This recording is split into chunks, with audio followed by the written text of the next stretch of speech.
हरियाणा के करनाल जिला नागरिक अस्पताल में बिजली गुल होने की घटना को लेकर अब स्वास्थ्य विभाग की ओर से आधिकारिक सफाई सामने आई है।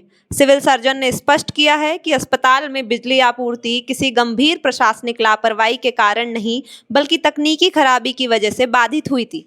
सिविल सर्जन के मुताबिक बिजली जाते ही अस्पताल प्रशासन ने तत्काल बैकअप व्यवस्था सक्रिय कर दी थी। जरूरी चिकित्सा सेवाओं, आपातकालीन वार्ड और संवेदनशील उपकरणों को चालू रखने के लिए वैकल्पिक इंतजाम उपलब्ध थे। इसी वजह से अस्पताल की सेवाएं पूरी तरह ठप नहीं हुई। अस्पताल प्रशासन ने बताया कि सुरक्षा और एहतियात को ध्यान में रखते हुए केवल 2 मरीजों को दूसरे स्थान पर शिफ्ट किया गया। बाकी मरीजों का इलाज उपलब्ध बैकअप व्यवस्था के जरिए जारी रखा गया। सिविल सर्जन ने उन खबरों को भी खारिज करने की कोशिश की जिनमें अस्पताल में व्यापक स्तर पर अफरा तफरी या मरीजों की जान पर बड़ा खतरा होने की बात कही जा रही थी। उनका कहना है कि स्थिति पर लगातार नजर रखी गई और मेडिकल स्टाफ पूरी तरह सक्रिय रहा। तकनीकी टीम को तुरंत बिजली खराबी का कारण तलाशने और आपूर्ति बहाल करने के निर्देश दिए गए। इसके साथ ही अस्पताल की बिजली और बैकअप प्रणाली की समीक्षा भी की जा रही है ताकि भविष्य में ऐसी स्थिति दोबारा पैदा होने पर किसी मरीज को परेशानी ना हो। फिलहाल अस्पताल प्रशासन का दावा है कि बैकआउट के दौरान सभी आवश्यक व्यवस्थाएं बनाई रखी गईं और केवल 2 मरीजों को एहतियातन शिफ्ट करना पड़ा। अब सवाल ये है कि जिला अस्पताल जैसे महत्वपूर्ण स्वास्थ्य केंद्र में तकनीकी खराबी को रोकने और बैकअप व्यवस्था को और मजबूत बनाने के लिए आगे क्या कदम उठाए जाएंगे। संडे को करीब 4:30 बजे तकनीकी फॉल्ट के कारण सिविल अस्पताल करनाल की लाइट चली गई थी। उसके बाद 6:30 तक 7 बजे तक हमने जनरेटर पे डाल दी और बिजली वालों को कंप्लेंट कर दी थी। तभी करीब 7 बजे हमारे जनरेटर में कोई फॉल्ट आ गया जो कि चल रहा था, चलते चलते वह बंद हो गया। और हमारे पास जो जनरेटर है वो एक 2013 का जनरेटर है और एक 2020 का जनरेटर है। और नया जनरेटर पीडब्ल्यूडी कमीशन कर रहा है पिछले 2 महीने से, वो हमारे जो सप्लाई है उसको नए जनरेटर पे डाल रहा है।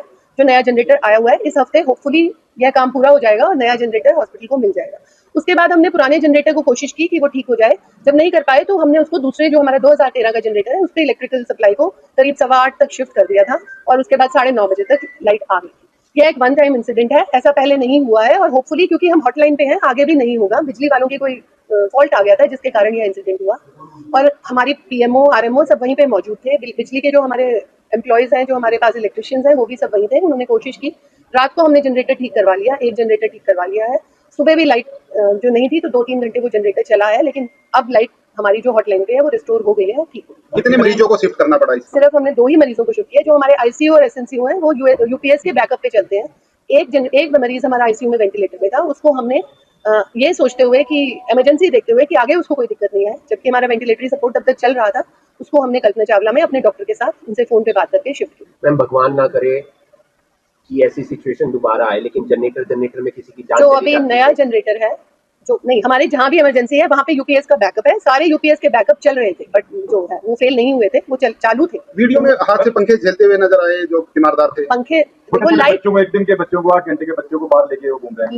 लाइट जब इमरजेंसी बैकअप चलता है तो पंखे बंद हो जाते हैं क्योंकि इमरजेंसी बैकअप है, लेकिन लाइफ सपोर्ट मैकेनिज्म्स जो है वो चलते रहते हैं। तो उनका हमारा 12 घंटे का बैकअप है जो हमने यूपीएस लगा दिया। जैसे कि आपने बताया कि इमरजेंसी जो इमरजेंसी की सारे इक्विपमेंट्स थे वो सारे चलते, लेकिन मैम जैसा देखा गया कि ट्रॉमा सेंटर तक के सारे लाइट्स सारी चीजें बंद थी और वहाँ पे डॉक्टर्स खुद और मरीज बाहर बैठे हुए। जो आईसीयू और एसएनसीयू है हमारे इमरजेंसी पॉइंट्स, वहाँ पे हमारे सारे इक्विपमेंट चल रहे थे। जो वेंटिलेटर और बच्चों के जो वार्मर है वो सब चल रहे थे। इस समय आईसीयू की स्थिति इस समय अभी खराब है, वहाँ पर खड़ा है पसीना आ रहा है।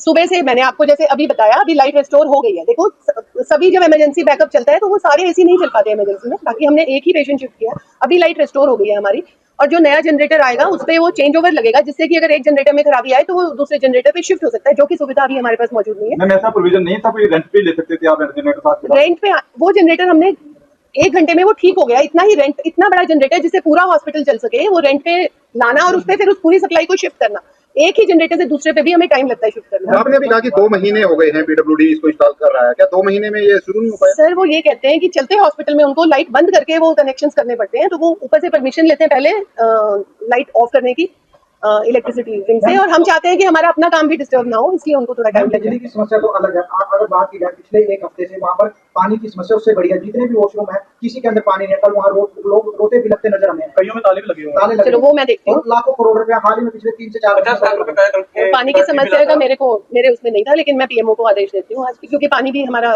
जो आता है वो करके उससे मैं उनको सिविल अस्पताल को लेकर लोग चिंतित हैं, आगे उनको क्या कैसे एश्योर सर करना सिविल अस्पताल में हम बहुत अच्छी सेवाएं दे रहे हैं। हमारे जो नंबर ऑफ एडमिशन है वो मेडिकल कॉलेज से भी ज्यादा है, नंबर ऑफ डिलीवरीज और जो आईसीयू और जो हमारी रिपोर्ट है, हम कोशिश कर रहे हैं कि सिविल हॉस्पिटल में हम सारी सुविधाएं दें और किसी भी पेशेंट को वहां से रेफर करना ना पड़े।